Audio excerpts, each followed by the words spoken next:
Programme में बहुत warm welcome. मैं हूं कामरान शाहिद। हुकूमत पाकिस्तान का जो आखिरी दिन है, इसके बाद जरदारी साहब की वफाकी हुकूमत जो है ख़त्म हो जाएगी पाकिस्तान के अंदर। आज जाते जाते जो है वो कुछ कारनामे हैं जो प्राइम मिनिस्टर पाकिस्तान ने किए, उनको हम आपको बताएंगे। लेकिन इससे पहले, क्योंकि आज कौम से खिताब भी कर रहे हैं परवेज़ अशरफ साहब, प्राइम मिनिस्टर पाकिस्तान, और ऑब्वियसली वो अपनी परफॉर्मेंस जो है उसको अगर बढ़ा चढ़ा के ना भी बताएं लेकिन वो टिका के बताएंगे, उससे अवाम पाकिस्तान की किसी तरह एग्री करते हैं। हम चाहेंगे कि इससे पहले कि आज के पैनलिस्ट का आपसे तारुफ कराऊं, पहले ये सुन लें कि लाहौर, इस्लामाबाद, कराची जो है वहाँ की अवाम जो है वो इस 5 साल दौरे हुकूमत पे, जिसके मुतल्लिक अब से कुछ देर बाद प्राइम मिनिस्टर राजा परवेज़ अशरफ साहब खिताब करने वाले हैं और बढ़ा चढ़ा के बयान करने वाले हैं, गालिबन गुमान गालिब तो यही है, उसके मुतालिक असल अवाम जो है वो क्या कहती है, उन्होंने क्या खोया क्या पाया पाकिस्तान पीपल्स पार्टी की 5 साल हुकूमत के अंदर। अवाम की बात सुनते हैं, उसके बाद आप जब वापस आएंगे तो मैं आपको बताऊंगा कि प्राइम मिनिस्टर ने जाते जाते जो है वो जो बड़े बड़े कारनामे किए हैं, उनमें आज जो एक बहुत बड़ा कारनामा किया वो भी आपको बता दूं, और वो आप सुन के जो है वो हैरान इसलिए नहीं होंगे क्योंकि पीपल्स पार्टी हुकूमत जो है 5 साल में जो परसेप्शन है करप्शन का, उसको सिर्फ तकवीयत मिली है, उसमें कोई कमी नहीं आई और बड़े फखराना अंदाज से तकवीयत मिली है। ख्वाह वो गिलानी साहब के मामले हों, उनके बेटे के मामले हों, या रेंटल केस के वो राजा परवेज़ अशरफ, और वो मामला जो मैं आपको अभी बताने लगा हूं। लेकिन पहले पाकिस्तान की आवाम की राय सुन लीजिए। लाहौर से लेकर सिंध तक, पंजाब से लेकर सिंध तक पाकिस्तान की आवाम कहती क्या है, पीपल्स पार्टी की हुकूमत को 5 साल में क्या किया और क्या नहीं किया।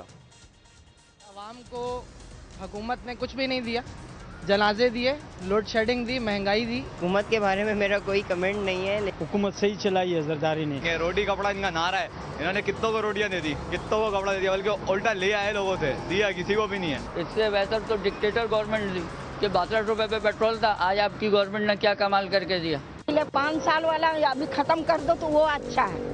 बस हुकूमत को मेरे भाई हम ऐसे देखते हैं कि जालिमों के ऊपर जालिम मतलब चढ़ गया हम लोगों के ऊपर। हमारी अपनी गलती है, इसकी वजह से हम पे ऐसे ही हुक्मरान मुसल्लत होते हैं। अरे साहब 5 साल के अंदर तो हम लोग का बेड़ा गर्क हो गया है, जरूरियात जिंदगी की महंगी कर दिया है। आज सदर जरदारी है, वो कहता है भुट्टो का नारा लगाता है, सिर्फ नारा लगाता है, काम कुछ नहीं होता। आवाम को तो कुछ भी नहीं मिला, कोई सहूलत दी नहीं तो कैसी रही का सवाल ही पैदा नहीं होता। सहूलियात क्या दी हैं, बर्डन ही डाला है इन लोगों ने, सब लोगों को निचोड़ दिया नींबू की तरह से आवाम को। सर कुछ नहीं दिया सिवाय तंग करने के और मसाइल बढ़ाने के। बहुत ज़्यादा तकलीफ का सामना रहा है तमाम ही शोबों में। चोरी करते रहे मुफाहमत के नाम पे, जाते जाते भी अपने पेट भर रहे हैं। हर जगह खाने के लिए बैठे हुए लोग। ये तो अभी सिंध का पॉइंट ऑफ व्यू था, कराची का, और अभी थोड़ी देर आपको लाहौर और इस्लामाबाद का भी सुनाएंगे। मेरे साथ जो पैनलिस्ट को तारुफ करा दूं, हारून अख्तर साहब सीनियर वाइस प्रेसिडेंट हैं मुस्लिम लीग हम ख्याल ग्रुप के, बहुत वार्म वेलकम आपको। आरिफ अलवी साहब है, सेक्रेटरी जनरल पाकिस्तान है तहरीक इंसाफ के, पाकिस्तान तहरीक इंसाफ के, आज हमें लाहौर से ज्वाइन कर। आरिफ साहब बहुत शुक्रिया। रसूल बख्श रईस साहब हैं, किसी तारुफ के मोहताज नहीं, सियासत के प्रोफेसर हैं, तजिया निगार, आप इनके कॉलम्स पढ़ते रहते हैं, इनके तजिए सुनते रहते हैं। हमें अभी एमके और पीपल्स पार्टी भी ज्वाइन करेगी। फवाद चौधरी साहब हमें हमारे साथ मौजूद। फवाद साहब बहुत वार्म वेलकम। फवाद साहब, ये अवाम की जो राय है हुकूमत के बारे में कि 5 साल में कुछ नहीं दिया और करप्शन का परसेप्शन तसलसल के साथ आगे बढ़ा, ये मीडिया की परसेप्शन है, अदालत ने तासुर कायम किया कि वाकई करप्शन इसी लेवल पे की है पीपल्स पार्टी ने? फवाद साहब देखें, बात यह है कि आपने पहले तो जो प्रोग्राम में जिस तरह से आपने आगाज किया है जी, तो वो भी इस तरह से साबित करना चाहे, मसलन आपके प्रोग्राम के ऊपर अगर मैं अपनी मर्जी ओपिनियन जानना चाहूँ तो आपको हैरत होगी कि लोग आपके बारे में और आपके प्रोग्राम के बारे में क्या सोच रहे हैं। ये मेरी मर्जी है, मैं उसको नेगेटिव साबित करना चाहूँ या पॉजिटिव साबित करना चाहूँ। दूसरी बात यह है कि हर हुकूमत की तरह इस हुकूमत में भी बड़ी अच्छी चीजें भी हुई हैं, बड़ी बुरी चीजें भी हुई हैं। मसलन अगर बिजली का क्राइसिस है तो बड़ी बुरी बात है, लेकिन जब आप दूसरी तरफ देखते हैं कि 64 साल में पहली बार की प्रोविंशियल इकोनॉमी का मसला हल हुआ, बड़ी जबरदस्त चीज है। 31,000 करोड़ रुपया फेडरेशन से प्रोविंसेस को मिला 4 सालों में, बड़ी अच्छी बात हुई।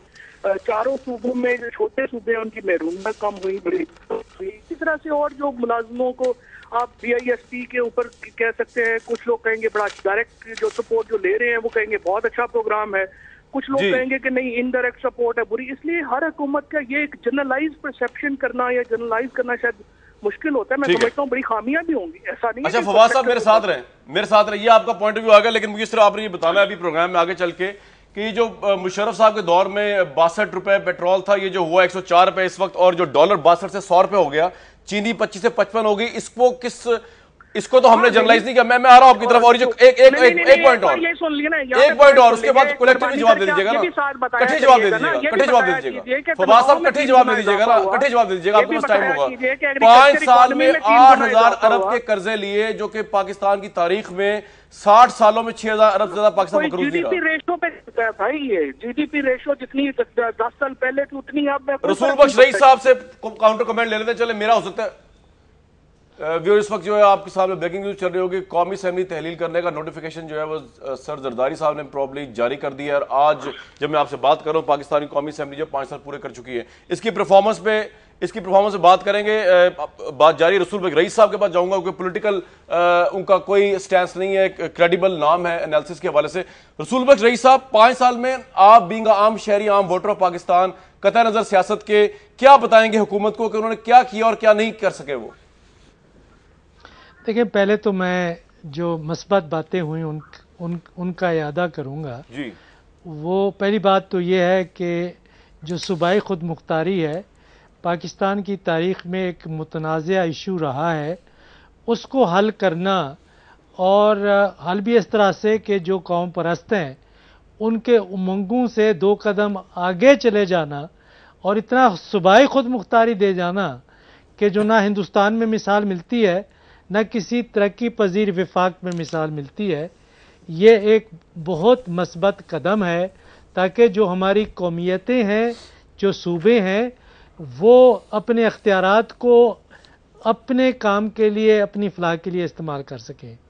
दूसरी बात, जो आइन में खराबियां हमारे फौजी हुक्मरानों ने पैदा कर दी थी, आइन को उन खराबियों से पाक करना, और इत्तेफाक के साथ 1973 के आइन को उसकी अपनी हालत में और अपनी जो उसकी कुदरती रूह थी उसके मुताबिक दोबारा तरतीब दे के नाफिज करना, यह भी एक बहुत बड़ा स्ट्रक्चरल इशू था जो इन्होंने हल कर दिया। तीसरा है NFC अवार्ड, जो मुशर्रफ के ज़माने में जो एक बड़े ख़तरनाक किस्म के डिक्टेटर थे, जिन्होंने हर बुरा काम पाकिस्तान में किया, और ये एक अच्छा काम भी ना कर सके कि सूबों के दरमियान में जहां उनके गुमाश्ते और तुफैली बैठे हुए थे कि इत्तेफाक पैदा कर सकते, उन सियासी जमातों के दरमियान में इत्तेफाक पैदा हुआ, जो हमेशा से सियासी कशमकश, इख्तलाफात और सियासी जदोजहद एक दूसरे के खिलाफ करती रही हैं। ये तो अच्छी बातें हुई, लेकिन जहां तक कि एक जो अवाम की तवक्कुआत हैं कि इंसाफ हो, सलामती हो, अमन हो, इक्तिसादी तरक्की हो, खुशहाली हो, लोगों को एम्प्लॉयमेंट मिले, चीज़ें सस्ती हों, और वो तमाम चीज़ें जिनकी हम ख्वाहिश रखते हैं वो मुयस्सर हों, उनमें मैं समझता हूँ कि हमारी सूबाई हुकूमतें भी और वफाकी हुकूमत भी अवाम की तवक्कुआत पर पूरी नहीं उतरी। राइट, ये आपका पॉइंट ऑफ व्यू है, लेकिन मैं अपने पैनल्स के सामने जो है वो एक और चीज़ रखना चाहूँगा, उस पर कमेंट लेंगे। आज व्यूअर्स, ताहिर शहबाज साहब CDA के जो चेयरमैन हैं, उनको उनके ओहदे से हटा दिया गया। अक्टूबर 2012 में उन्होंने चार्ज संभाला था, 4 से 5 माह के अंदर उनको फारिग कर दिया गया। ये ओहदा जो है इतनी जल्दी इसको फारिग नहीं किया था, चेंज नहीं किया था। जो ज़राए ने इत्तला दी उसके अंदर बड़ी अलार्मिंग बात है, और ये सबसे बड़ा इम्तिहान है इस वक्त इलेक्शन कमीशन ऑफ पाकिस्तान का कि उस मामले को किस तरह टेकअप करती है, क्योंकि ताहिर शहबाज साहब के 2 जुर्म हैं जिसकी वजह से बज़ाहिर बादिउल नज़र में उनको फारिग किया प्राइम मिनिस्टर ऑफ पाकिस्तान ने। एक तो उन्होंने वो 110 प्लॉट्स वो PM सेक्रेटेरिएट को देने से इनकार कर दिए, उन की पोजीशंस में इस्लामाबाद की, जहां प्राइम मिनिस्टर साहब जाते जाते बतौर मुबैना रिश्वत देना चाहते थे PM सेक्रेटेरिएट के उन मुलाजमीन को, जिनको बाद में शायद यूज किया जाए इलेक्शन के हवाले से। ये इल्जाम है और इसकी तहकीक ऑब्वियसली सुप्रीम कोर्ट ने करनी है। वो 110 जो प्लॉट थे वो की पोजीशन में इस्लामाबाद में देने से ताहिर शहबाज CDA चेयरमैन ने इनकार किया। उन्होंने कहा जी मैं आपको रूरल एरियाज में इस्लामाबाद दे सकता हूं कि इस्लामाबाद की पोजीशन जगह नहीं है। एक तो ये उनका जुर्म बना। दूसरा जो ज़राए ने इत्तला दी है कि ताहिर शहबाज साहब ने सुप्रीम कोर्ट में जवाब दाखिल किया कि कमर्शियल प्लॉट एक खरीदा गया राजा परवेज अशरफ, जबकि उस वक्त प्राइम मिनिस्टर नहीं थे, 80 और मैं बात कर रहा हूं 80s और 90s की। उस कमर्शियल प्लॉट को CDA से लिया गया किस्तों के अंदर, लेकिन उसकी किस्तें अदा नहीं की गई। उस प्लॉट को मुबैना तौर पर राजा परवेज अशरफ, जो कि आज के प्राइम मिनिस्टर हैं, उन्होंने आगे कई लोगों को बेच दिया। और जब अब सीडीए ने उसकी कीमत वसूल ना करने पे उसको डिफॉल्टर करार दिया उस प्लॉट को, तो जो पार्टी जहां वो बिक चुका है परवेज अशरफ साहब के हाथों मुबैना तौर पे जो प्राइम मिनिस्टर पाकिस्तान के, वो पार्टी सुप्रीम कोर्ट में चलेगी। सुप्रीम कोर्ट ने सीडीए के चेयरमैन से जब जवाब तलबी की, सीडीए के चेयरमैन ने ये लिख के भेजा है कि राजा परवेज अशरफ जो कि उस प्लॉट के मालिक हैं, प्राइम मिनिस्टर पाकिस्तान है, वो इस प्लॉट के केस में G10 कमर्शियल प्लॉट में डिफॉल्टर हैं।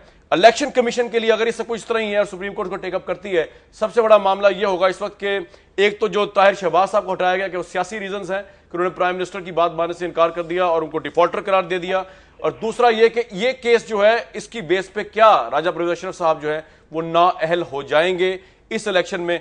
हारून साहब, मैं आपसे जानना चाहूंगा कि आप ये समझते हैं कि ये इलेक्शन कमीशन इतना स्ट्रांग है कि अगर ये मामला ऐसे ही है तो इस पर इतना सख्त एक्शन लिया जाएगा कि इस वक्त के प्राइम मिनिस्टर जो है जब नहीं रहेंगे उनको फारिग कर दिया जाएगा? देखिए, बात यह है कि इलेक्शन कमीशन ऑफ पाकिस्तान जो है ऑटोनमस है, बट वो कुछ रूल्स के तहत चलता है, और इसी तरह वो एक नए नॉमिनेशन फॉर्म्स उन्होंने बनाए हैं, इसी तरह वो स्टेट बैंक ऑफ पाकिस्तान से चेक करेंगे, इसी तरह वो फेडरल ब्यूरो ऑफ रेवेन्यू से चेक करेंगे, इसी तरह वो यूटिलिटी कंपनी से चेक करेंगे, इसी तरह वो नैब से चेक करेंगे, और उन रूल्स के तहत जो भी डिफॉल्टर होगा वो इलेक्शन नहीं लड़ सकेगा। जाली डिग्री का चेक करेंगे। अब मुझे ये नहीं पता, चौधरी फवाद साहब बताएंगे कि उनकी साइड क्या है, कि ये क्या मसला है। देखिए, अगर हम 5 साल के बाद ये प्रूफ करना चाह रहे हैं कि ये गवर्नमेंट करप्ट थी या नहीं, तो ये तो अब एक फ्यूटाइल एक्सरसाइज है, क्योंकि 5 साल में कोई ऐसा एविडेंस इन्होंने नहीं छोड़ा कि ये करप्ट नहीं है। कहां से NICL स्कैंडल शुरू हुआ, कहां से स्टील मिल स्कैंडल, कहां रेलवे, कहां PIA, कहां एफेड्रेन, कहां हज स्कैंडल, मतलब कोई ऐसी चीज है, कहां तौकीर सादिक साहब ओगरा को लूट के चले गए, कहां वो अदनान ख्वाजी की अपॉइंटमेंट जो 200 अरब की कॉरपोरेशन में एक मैट्रिक फेल आदमी को लगाने का। तो किस जगह से हम शुरू करें? करप्शन के हेड में तो they have miserably failed, governance के हेड में they have miserably failed, law and order के हेड में दे हैव मिजरेबली फेल्ड। सो अब वो ठीक है, इनकी परफॉर्मेंस पार्लियामेंट में 18th अमेंडमेंट के तहत बेहतर थी, 20वीं तरमीम लेके आए, लोगों को साथ लेके चले, political victimisation by and large नहीं हुई, मगर पार्लियामेंट में परफॉर्मेंस के साथ जो है अपोजिशन ने भी इनका साथ दिया है, सिर्फ इनको क्रेडिट नहीं जाता। बट बार बार ये जमहूरियत की बात करते हैं, डिक्टेटरशिप की बात करते हैं, इन्होंने जितना जमहूरियत को नुकसान पहुंचाया है क्योंकि लोग इनकी गवर्नमेंट को जमहूरियत के साथ अटैच कर रहे हैं और जमहूरियत की परफॉर्मेंस देख रहे हैं as compare to general Musharraf government जो डिक्टेटरशिप की थी। इन्होंने जो परफॉर्मेंस दिखाई है गवर्नेंस में और करप्शन में, लोग इसको जमहूरियत का फेलियर समझते हैं, विच इज वेरी अनफॉर्चुनेट और गलत है।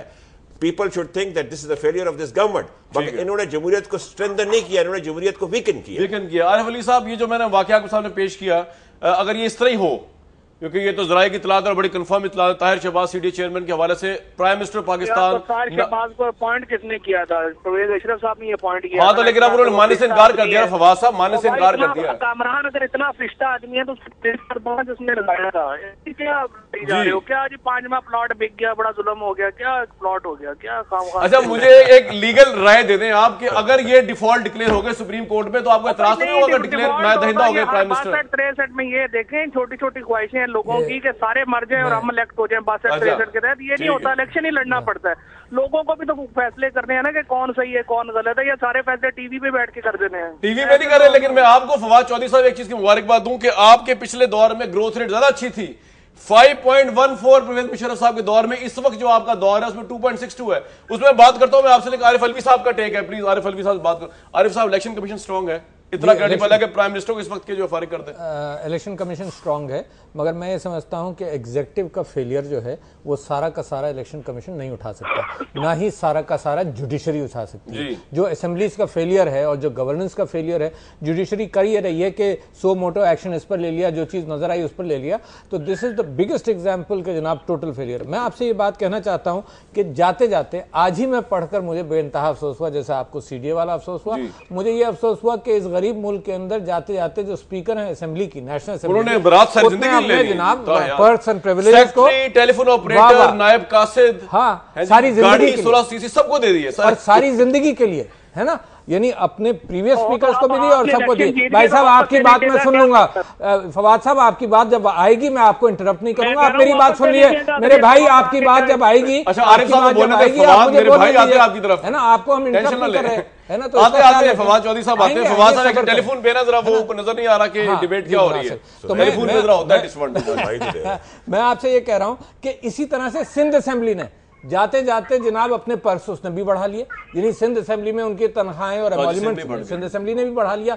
तो मुझे जहां इस बात का अफसोस हुआ जो इन्होंने जिक्र किया इस बात का कि हर लेवल पर करप्शन हुआ, और इन्होंने कहा कि करप्शन में दे हैव फेल्ड, मैं कहता हूं करप्शन में दे हैव सक्सीडेड, और इतना सक्सीड किया है कि शायद कि शायद किसी दुनिया के किसी और मौके पर पाकिस्तान पीपल्स पार्टी और जो हुक्मरान जमातें कोalition के अंदर उन सब ने खूब अच्छी तरह से इसमें सक्सीड किया।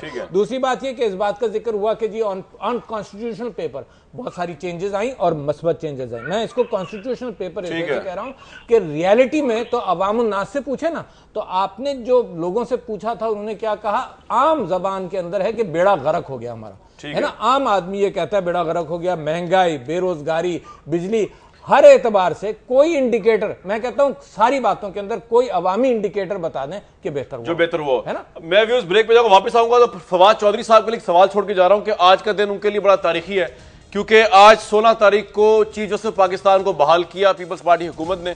मैं उनसे ये भी जानने की कोशिश करूंगा कि फवाद चौधरी साहब बताएं कि आज कितना इत्मीनान महसूस हो रहा है उनको, इतना तारीखी डिसीजन जो उन्होंने लिया उस पर आज क्या उन्होंने तवक्कुआत थी चीफ जस्टिस साहब से और वो पूरी हुई हैं या पूरी नहीं हुई। एक तो ये उनसे पूछूंगा, रसूल बख्श रईस साहब से जरूर ये पूछूंगा कि सियासत को वो पढ़ाते हैं और समझते भी हैं, अपने स्टूडेंट्स को क्या बताएंगे इस 5 साल दौर को देखने के बाद, अगर उनका कोई स्टूडेंट सियासतदान बनना चाहे तो बेसिकली मतमाए नजर ऑब्जेक्टिव होना क्या चाहिए, पैसा या वाकई कौम की सर्विस। इस पर बात करेंगे रसूल बख्श रईस साहब से और बाकी पैनलिस्ट हमारे साथ मौजूद हैं। प्रोग्राम वापस आते हैं एक ब्रेक के बाद।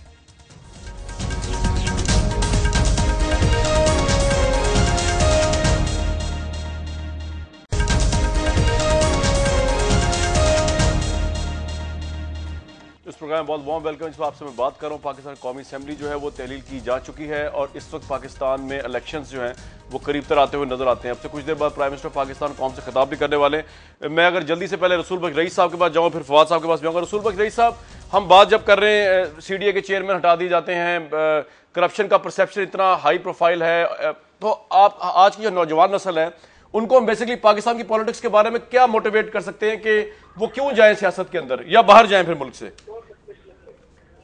मेरे ख्याल में कि उनको बेदार होने की ज़रूरत है और ख़ुद एतमादी हासिल करने की ज़रूरत है कि वो पाकिस्तान को तब्दील कर सकते हैं और क़यादत उनको संभालनी होगी।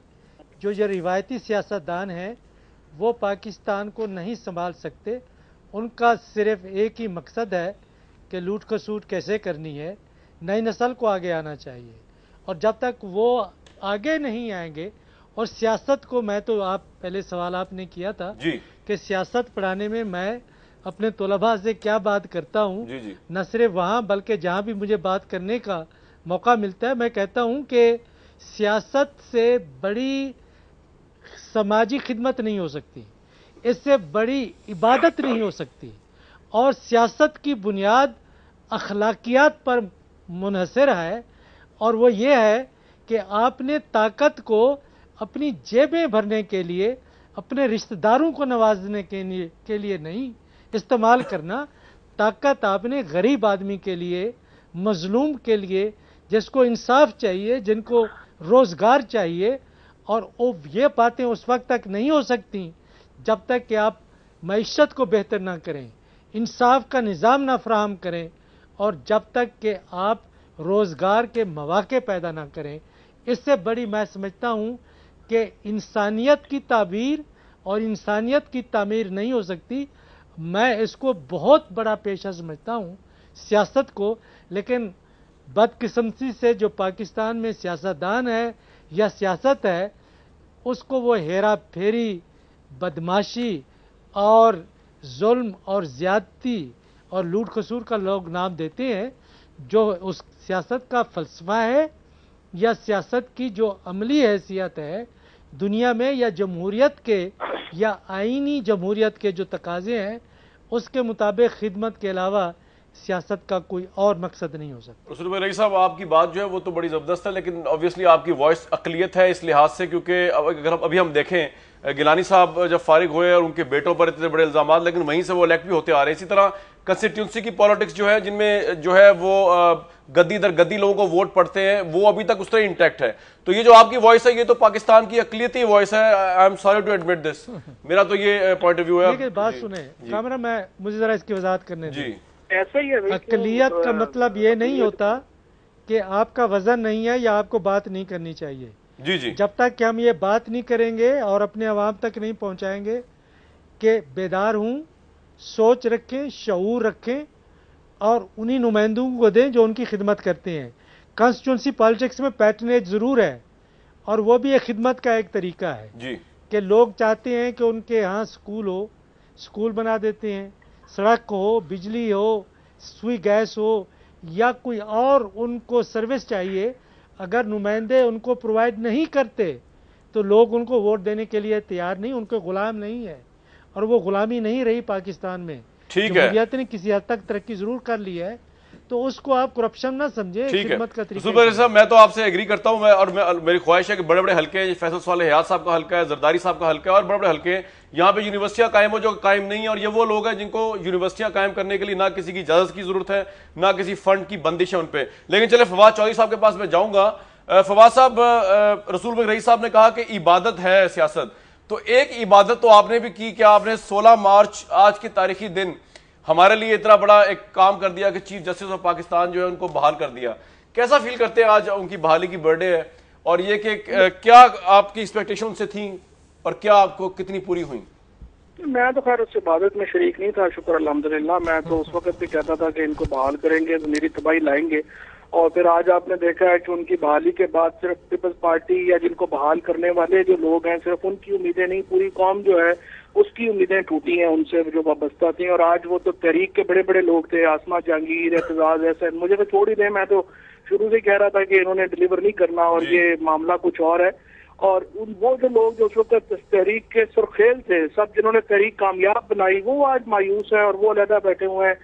इन्होंने जो आप आगे बात कर रहे थे आरफ अलवी साहब, जैसे करप्शन की आप बार बार बात कर रहे हैं, पाकिस्तान में करप्शन का एलिगेशन का जो सियासी इस्तेमाल है और हुकूमतों के खिलाफ जो सियासत, देखिए एक तो कि करप्शन बुरी चीज है, इसमें तो कोई दो राय नहीं है, मेरी आपकी किसी में दो नहीं होनी चाहिए।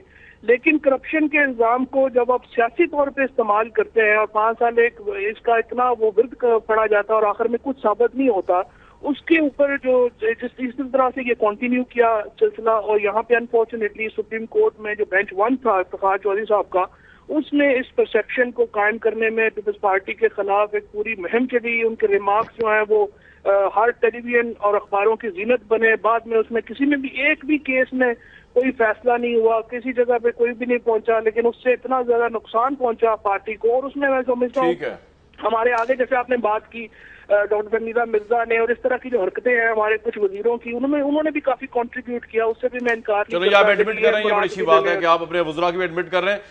हारून साहब, आप एग्री करते हैं? वो तो कह रहे हैं कि सुप्रीम कोर्ट ने जो है आके पीपल्स पार्टी को जो है वो एसटीसी का, हालांकि हमने देखा कि चीफ जस्टिस साहब ने आके जो है वो पैसे निकलवाए, करप्शन को पकड़ा, पैसे वापस भी करवाए, मखदूम साहब से वापस करवाए, रेंटल पावर केस उठाया।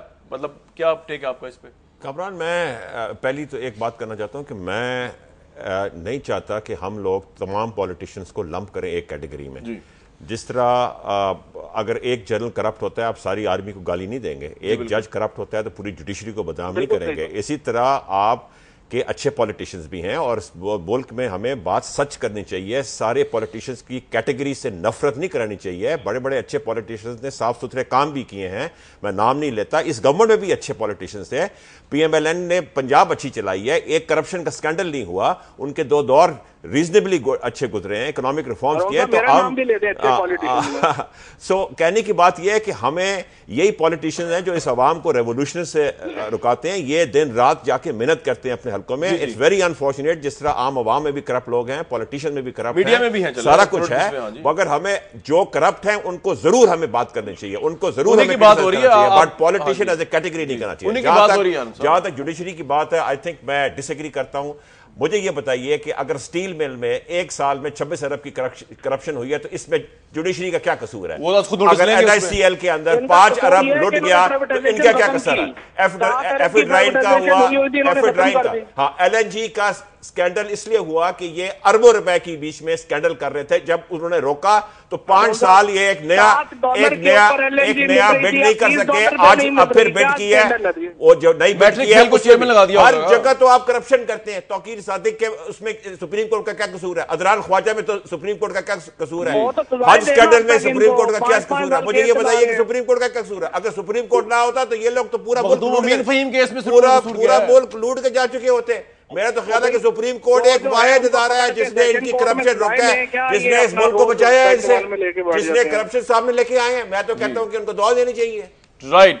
आरिफ अलवी साहब वो कह रहे हैं जी ना, पंजाब एक रोल मॉडल है ट्रांसपेरेंसी के हवाले से, और हर पॉलिटिशियन को मुस्तरानी हम कर भी नहीं हर पॉलिटिशियन को, तो इतना हमें डिसअपॉइंट नहीं होना चाहिए सियासतदानों से आरिफ अलवी साहब, क्योंकि आप तो बात कह रहे हैं सबको हटा के आप आ जाए, इसलिए मैं सवाल पूछ रहा हूँ आपसे। मैं समझता हूँ कि पंजाब में करप्शन के हवाले से कोई रोल मॉडल नहीं है। पंजाब के इंडिकेटर्स भी नीचे गए। हिंदुस्तान की मैं आपको यूं मिसाल देता हूं कि हिंदुस्तान के अंदर एक स्टेट का, मिसाल के तौर पर कई स्टेट्स हैं जिन्होंने नेशनल इंडिकेटर से कहीं ज्यादा तरक्की की। बिहार मिसाल के तौर पर तकरीबन डबल डिजिट तरक्की की उन्होंने दूसरों के मुकाबले पर।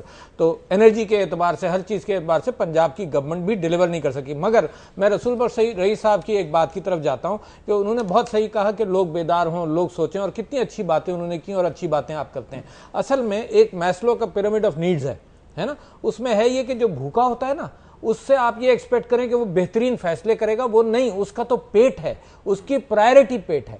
हमने इस बात का एहतमाम किया है कि कौम को भूखा रखा, कौम को जाहिल रखा, और फिर ये एक्सपेक्ट करते हैं हम लोग यहाँ पढ़े लिखे बैठ के ये कहते हैं कि जनाब लोग खड़े हो जाएं। बड़ी-बड़ी जगहों पे खड़े होंगे, यूनिवर्सिटी नहीं बनाई है ना, बड़े-बड़ी जगहों पर यूनिवर्सिटी नहीं बनाई, लोग इस तरह से खड़े नहीं होते। ये रसूल बख्श रईस साहब का ये कह देना बिल्कुल सही बात उन्होंने की कि नौजवान जब तक तब्दीली नहीं लाएंगे तो नौजवान आगे बढ़े। मैं कहता हूं कि सबसे बड़ी अपील कामरान साहब आपके शो के जरिए मैं करना चाहता हूं कि वोट दें। यू सी, ये जो प्रोपोर्शन ऑफ वोटिंग है पाकिस्तान के अंदर, आपको तुर्की की मिसाल देता हूं। मैं और इमरान खान साहब गए और अर्दवान साहब से मुलाकात हुई, तो उन्होंने इत्तेफाकिया पूछा भाई पाकिस्तान में क्या वोटिंग परसेंटेज? हमने कहा अबाउट 30%, 35% हो जाता है। हमने उनसे पूछा आपके यहाँ क्या है? उन्होंने कहा 95%। अच्छा, तो मैंने कहा तो बहुत बड़ी बात है, क्या कानून बनाया आपने? उन्होंने कहा नहीं, कानून नहीं बनाया। हमारे यहाँ सोशल सर्कल्स के अंदर अगर कोई सियासत की बात करता है और वो वोट नहीं दिया हुआ हो तो उसकी बात नहीं सुनते।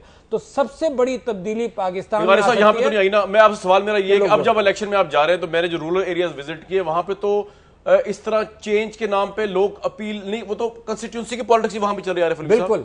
तो इस इलेक्शन में किस तरह आप करेंगे? मैं आपसे कह रहा हूं जैसे पाकिस्तान तहरीक इंसाफ है और पार्टीज ने भी को भी कराना चाहिए। हमने जो ग्रास रूट से मौरूसी सियासत खत्म करने के लिए जो इलेक्शंस कराए, that is one way of handling. Urban है ना वो, तो रूरल में तो नहीं, रूरल में कराए सारे पाकिस्तान। भाईजान 75,000 लोग हमारे नीचे से यूसी से इलेक्ट होकर आए। तो मौरूसी सियासत इस तरह से चैलेंज हुई कि कोहाट के अंदर मिसाल के तौर पर एक टेरर इलेक्ट हुआ डिस्ट्रिक्ट प्रेसिडेंट। तो मैं कहता हूं ये अच्छी मिसालें हैं। ये तो आपके लिए बड़ा फिर चैलेंज होगा अगर ऐसे हुआ है। और इमरान खान साहब ने क्लेम किया पुट इट दिस वे कि 70 लाख वो कह रहे हैं कि वोटर हमारी पार्टी के अंदर। लास्ट टाइम हारून साहब मैं सवाल पुट कर लूं आपसे, लास्ट टाइम जो पीपल्स पार्टी ने हुकूमत बनाई थी वो 1 करोड़ वोट लेके बनाई थी, तो 70 लाख तो बहुत बड़ी बात है। ये तो देखिए, आप तो फारिग हो साहब। ये जो इंप्रेशन है कि बड़ी पार्टीज इसलिए पार्टी के इलेक्शन नहीं कराते कि उनको डर है कि उनकी जगह कोई न ले। भाई बड़ी पार्टी में PMLN में नवाज शरीफ की जगह किसी और को वो लगा सकते हैं, या भुट्टो फैमिली की जगह किसी और को लगा सकते हैं, या इमरान खान की जगह किसी और को लगा सकते हैं, नहीं लगा सकते।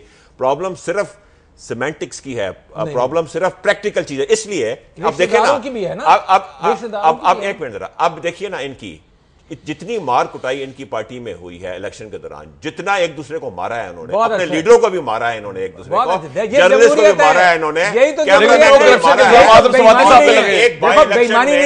एक बाई इलेक्शन में एक थोड़ी सी लड़ाई हुई थी, इन्होंने 4 महीने नहीं छोड़ा कि जनाब ये देखो लड़ाई हो गई। इलेक्शन कमीशन, मैं तो कहता हूं कि इलेक्शन कमीशन ऑफ पाकिस्तान को नोटिस देना चाहिए कि जितनी इन्होंने जंगलीपन दिखाया है। 70 लाख का जो क्लेम किया वो बड़ी अच्छी रवायत है। जितने मेरा ये ख्याल है इल्जामात कि लगा जैसे रहे हैं, जैसे सुनो ना। जमहूरियत मैच्योर होगी बाकी पार्टीज भी करेंगी, मगर ये जिस तरह की लड़ाई इन्होंने कराई है, there is no discipline in this party.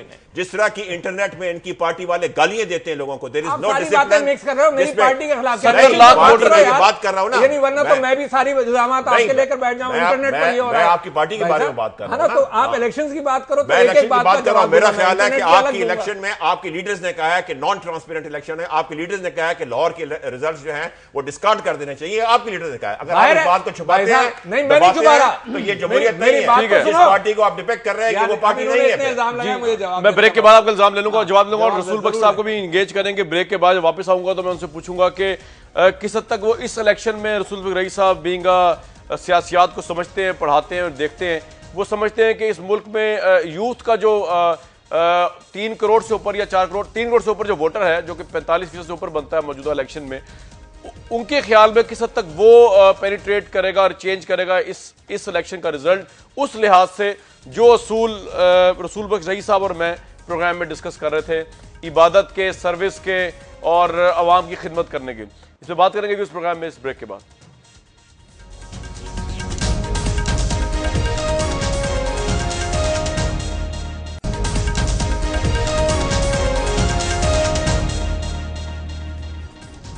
इस प्रोग्राम में दोबारा वार्म वेलकम। पाकिस्तान कौमी असम्बली तहलील कर दी गई है, सबसे बड़ी अपडेट यही है। और ऑब्वियसली दोबारा बता दूं कि प्राइम मिनिस्टर पाकिस्तान 9:30 बजे खिताब करेंगे। ये उम्मीद तो कम है कि निगरान प्राइम मिनिस्टर के ऊपर इतफाक हो गया हो, और लगता है ऐसी है बज़ाहिर कि शायद मामला पार्लिमानी कमेटी में चले। हमारे पास कोई न्यूज़ ऐसी नहीं आई कि चौधरी निसार और प्राइम मिनिस्टर ने बैठ के कोई एक नाम पे इतफाक कर लिया हो। ब्रेक पे जाने से पहले आरिफ साहब, आप पे कुछ इल्जाम लगाए थे, मैं रसूल बख्श साहब के पास जाने से पहले चले आप इसको करते हो। इलेक्शन आपका जो है इसमें आप 70 लाख वोट क्लेम कर रहे हैं जो चेंज लेके आएगा, उसको उन्होंने चैलेंज किया कि वो तो है ही धांधली बमनी हुआ। अच्छा देखिए, इन्होंने इस बात की निशानदेही की, इस बात की निशानदेही की कुछ प्लेसेस के अंदर। मैं आपको अगर स्टेटिस्टिक्स बताऊं तो अगर पंजाब के 30 डिस्ट्रिक्ट्स में इलेक्शन हुए हैं तो कम से कम मेरा 26 या 27 के अंदर ना कोई गड़बड़ हुआ, ना कोई लड़ाई हुई। कुछ जगहों पर हुई और मीडियम, टेलीविजन मीडियम हर जगह पहुंच जाता है। मगर मैं सिर्फ ये कह रहा हूं कि मुझे फख्र है इन इलेक्शंस पर इस वजह से कि कम से कम लोगों को टोटली ये अंदाजा हो गया कि it was a genuine election, ठीक है, घर में बैठकर नहीं हुआ है ना। अच्छा, और पॉलिटिकल पार्टीज ये कहें कि जी हम इसी को अवॉइड करने के लिए इलेक्शन नहीं करते, तो मैं ये कह रहा हूं कि मौरूसी सियासत इसी तरह से जन्म पजीर होती है। आप नवाज शरीफ साहब की फैमिलीज को देखिए, तकरीबन 20 आदमी इनकी फैमिलीज पर हाई पोजीशंस के अंदर मौजूद हैं। तो मौरूसी सियासत चैलेंज जब होगी जब आपका वर्कर और मेंबर इलेक्शन लड़ेगा और वोट देगा। और 75 लाख लोगों के अंदर इलेक्शन कराना आसान काम है भाई साहब। ओन कर रहे हैं फिगर जो 70 लाख इनके रजिस्टर्ड वोटर है। देखो ये तो करने का कोई एविडेंस नहीं है, नहीं कोई एविडेंस इनके पास नहीं, हमारे पास एविडेंस है, हमारे आकर देख लेंगे। ये वो लोग हैं जिन्होंने आईडी कार्ड अपने सबमिट किए। 1 करोड़ 5 लाख मेंबरशिप हुई, मगर 35 लाख वो लोग थे जिनके पास आईडी कार्ड। ठीक है रसूल बख्श रईस साहब, ये इलेक्शन 2013 में हमने देखा है कि यूथ का जो वोट है वो 45% से ऊपर है। तो आप जो बात जिस सियासत की कर रहे थे कि जिसमें सर्विस प्रोवाइड की जाए लोगों को, आपको लगता है कि ये यूथ का वोटर जो है वो उस डायरेक्शन में जाएगा जो कि मरूसियत, नेपोटिज्म और करप्शन से पाक होगी और मेरिट पे वो इलेक्ट करेगा लीडरशिप को? ये यूथ का वोटर है रसूल साहब। यंग वोटर वो तस्वर होता है जिसकी उम्र 18 से 29 साल के दरमियान में हो।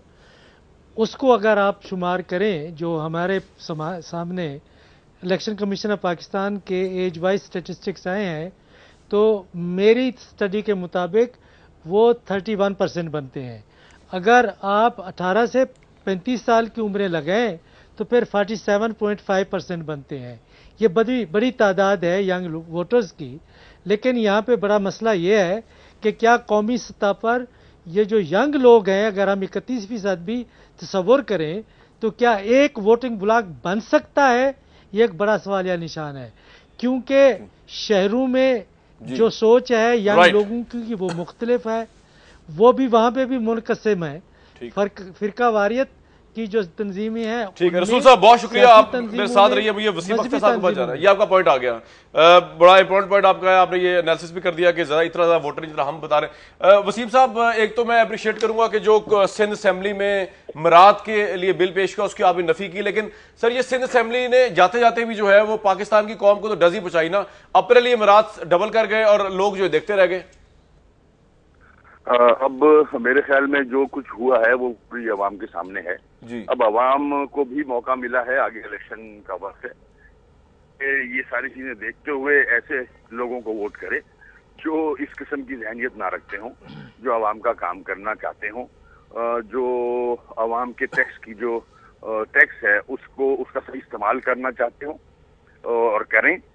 इस किस्म के लोगों को वोट डाल के इलेक्शन में लेके आए। अब बहुत भारी जिम्मेदारी आवाम पे है पूरे पाकिस्तान की कि ऐसे लोगों को जो माजी में आए हैं इस पार्लियामेंट में, जिसमें से 70% लोग जो हैं उनका NTN नहीं है, जो टैक्स नहीं देते, ज़रूरी टैक्स नहीं देते, करप्शन में इन्वॉल्व हैं, उन लोगों को खुदा का वास्ता है वोट डाल के फिर से इस आवाम के ऊपर मुसलत ना करें।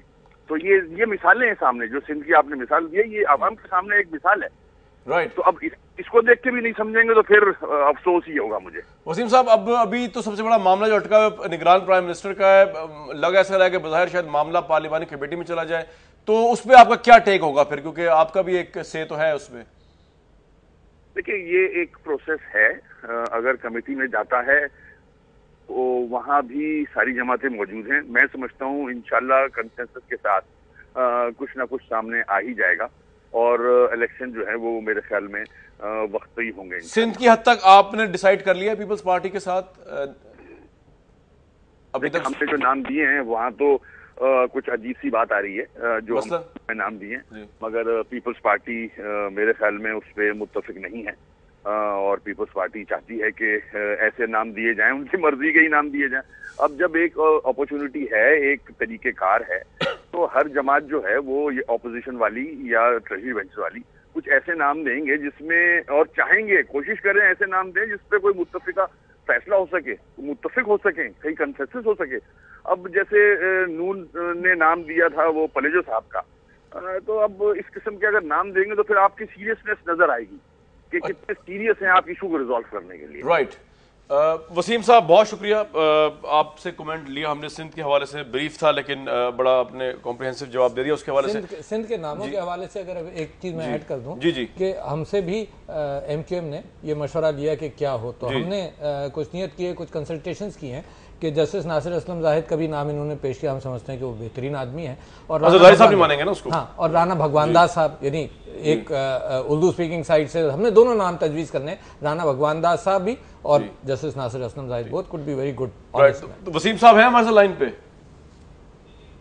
अच्छा चलें व्यूअर्स, आज का बहुत शुक्रिया। अरुण साहब तशरीफ लाए, आरिफ साहब आप तशरीफ लाए, रसूल रईस साहब ने इस्लामाबाद ज्वाइन किया, फवाद चौधरी साहब, वसीम साहब। आज के प्रोग्राम है, ऑब्वियसली ये जो हम प्रोग्राम्स करते हैं इनका मकसद तो ये है कि एक ऐसी डिबेट करना जिसमें आपको अवेयरनेस हो कि पाकिस्तान में 5 साल में हुआ क्या होता रहा। ये करते आ रहे हैं पिछले 5 साल से, पाकिस्तानी मीडिया अपनी जिम्मेदारी पूरी कर रहा है। Best decision is up to you, आपने वोट कास्ट करना है और घरों से निकल के वोट कास्ट कीजिए, और यही बेस्ट प्रोटेस्ट भी हो सकता है किसी भी निज़ाम के खिलाफ, और यही बेस्ट अपॉर्चुनिटी भी हो सकती है किसी ऐसे निज़ाम को लाने के लिए जो आप समझते हैं आपके लिए, आपकी जनरेशन के लिए ज़रूरी है। मुझे इस प्रोग्राम के प्लेटफॉर्म से कल तक के लिए इजाज़त दीजिए।